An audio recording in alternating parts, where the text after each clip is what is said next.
Good morning. Let's talk about COPD today. COPD is an preventable and treatable condition most oftenly caused by smoking. It can also be caused by exposure to lot of dust, smoke in their occupation or in their exposure in day-to-day life. It usually starts at around 50 years of age. It is most commonly confused with asthma, heart diseases and other diseases which often cause shortness of breath.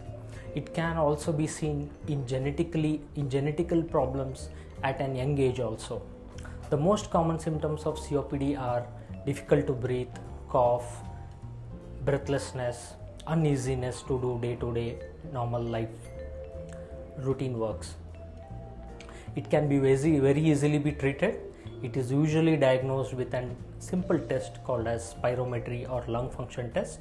After diagnosing, it can be treated very well and can be controlled with lot of treatment like antibiotics, bronchodilators, and some surgeries can also come to the aid. Remember, the most important, quit smoking, consult your doctor early, get it diagnosed with a spirometry test and get treated.